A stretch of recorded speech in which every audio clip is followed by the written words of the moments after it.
bonjour. Bonjour Jean-Marc. Allez, on débute cette édition avec du tennis. L'heure de la grande finale a sonné pour la raquette de corail. Une finale qui oppose en ce moment même la Croatie à l'Ukraine, une grande première dans cette compétition.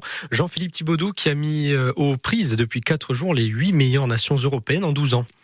Et oui, Alexandre, ce sont 8 nations qui se sont opposées depuis 4 jours sur les cours de la SPTT Baleone. Et vous l'avez dit, ce sont donc l'Ukraine et la Croatie qui ont su éviter tous les pièges pour se hisser jusqu'en finale, mais non sans mal, puisqu'il a fallu départager 4 équipes au goal average pour désigner les 2 finalistes. Une grande première de mémoire d'organisateurs. Nous vous le disions ce matin, cette finale se joue au meilleur des 3 matchs, avec tout d'abord 2 simples, suivis d'un double décisif en cas d'égalité. Et pour le moment, c'est l'Ukraine qui a pris une très grosse option pour inscrire son nom au palmarès pour la 4e fois, avec la victoire lors du premier simple d'Anna Kuznetsova 6-2, 6-3 face à la jeune Korana Barizic. Pour rappel, il s'agit des meilleures joueuses européennes dans la catégorie des 12 ans. À noter que dans le même temps se jouent également les matchs de classement de cette raquette de corail, avec notamment la France qui lutte face à l'Allemagne pour éviter la 8e place.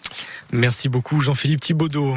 Mauvaise nouvelle pour les éleveurs, la fièvre catarrhale se répand de plus en plus en Corse. Alors qu'un nouveau sérotype de cette fièvre, le sérotype 3, a été détecté sur le continent, forçant l'État à lancer en urgence une campagne de vaccination. La maladie est bien présente en Corse. Dans l'île, c'est le sérotype 8 qui commence à se répandre parmi les troupeaux.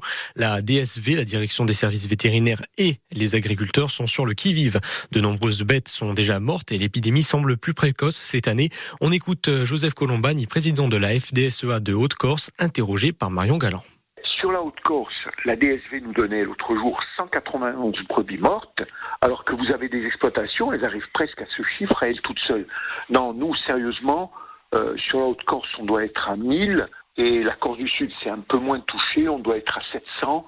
Voilà, on doit être entre 1500 et 1700 brebis mortes. Est-ce que c'est une épidémie qui part plus tôt que d'habitude, et est-ce qu'elle est plus forte selon vous ? Tout à fait, elle est partie du mois de mai, mais en fait, c'est les suites, puisque c'est le sérotype 8, c'est les suites de ce qui s'est passé l'année passée. L'année passée, c'est le sérotype 8 qui arrive, c'est-à-dire que d'abord il arrive, il se fait entendre, le sérotype arrive, il se fait entendre, et puis l'année d'après, il explose. C'est ce qui est en train de se passer avec le sérotype 8. Et on vous en parle depuis ce matin, mais la Corse est toujours placée en vigilance canicule, une vigilance orange depuis hier qui durera au minimum jusqu'à ce soir. Les autorités appellent à la plus grande prudence, notamment pour les personnes fragiles. Les températures maximales atteindront en moyenne entre 33 et 36 degrés, donc hydratez-vous, évitez les efforts intenses et surtout entre 11h et 16h.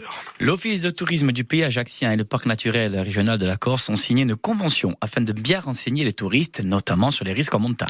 Jusqu'à la fin du mois d'août, des agents du PNRC sont présents à l'Office du tourisme dans la cité impériale afin d'aiguiller les visiteurs qui souhaitent partir en randonnée, ce qui représente un grand nombre de passages à l'office. En saison, il peut y avoir jusqu'à 1700 visiteurs par jour et les renseignements sur la randonnée arrivent en 3e position des demandes émises par les touristes.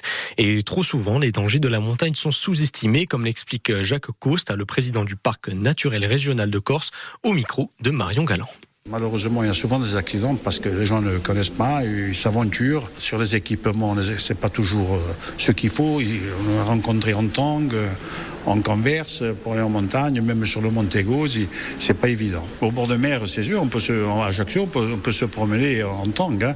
Mais quand vous commencez à sortir d'Ajaccio pour aller faire des randonnées, il faut un autre équipement. C'est pour cela que nous intervenons, nous informons sur l'équipement, sur les risques météo, parce que souvent la météo en Corse est capricieuse, hein. Le matin il fait très beau, puis l'après-midi le temps tourne à l'orage, hein. C'est surtout là-dessus qu'on a voulu être cette convention pour informer, parce que les gens, c'est vrai, débarquent avec des agneaux bateaux, on se promène, et puis il fait pas beau, tiens, c'est couvert, on va pas à la plage, on va faire une randonnée, et souvent c'est là que le drame arrive.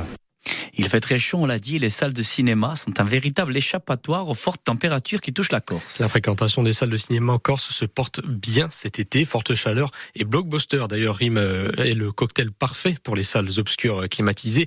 Le reportage à Bastia avec Christophe Giudicelli. Il est 14h, le soleil de plomb qui s'abat sur le centre-ville de Bastia rend les rues désertes. Pourtant, une longue file se dessine devant le cinéma Le Régent. Historiquement peu fréquenté durant l'été, les salles obscures font le plein, explique à l'accueil Lisandra Curigoni. Donc là, au nombre d'entrées à 14h, 98 personnes. C'est un très bon score pour 14h le 10 août, oui. À l'affiche, le Comte de Monte-Cristo, Les Mignons ou encore Deadpool. De grosses productions, certes, mais des salles équipées de climatiseurs pour ce client. Je viens au cinéma parce qu'il y a des bons films et en plus c'est climatisé. Donc c'est bien dans les deux cas. Venir au cinéma quand il fait chaud, Marie et sa famille en ont même pris l'habitude cet été. C'est le 5e film qu'on va voir, je crois. 5, 6. Ouais. On est cinéma, mais pas à ce point-là. Et la liste des films vus en salle s'allonge. On a vu Twister au studio. La semaine dernière, on est allé voir Maxine. Hier soir, avec mon frère, on est allé voir Deadpool et Wolverine avec notre père. Et là, aujourd'hui, on va voir Trap. On est plus allé au cinéma qu'à la plage. Tout cela a un coût tout de même, explique la mère de famille. Ça a un coût, mais bon. Que ça soit ça ou aller manger une glace, j'ai envie de dire. C'est pareil. Il y a les passes culture, ça sort pas mal de séances. Les salles de cinéma ont enregistré 18,7 millions d'entrées en juillet. Une hausse de 2,2% indique le CNC, le meilleur mois de juillet depuis 2011. Alexandre, la Corse est la région où le tir sportif est le plus pratiqué. Selon une étude récente de l'Institut national de la jeunesse et de l'éducation populaire, pour savoir quels sont les sports olympiques qui recensent le plus de licenciés dans les différentes régions, la Corse a délivré 5 fois plus de licences dans le tir sportif par rapport au reste du pays. À savoir que cette étude ne comptabilise pas le football.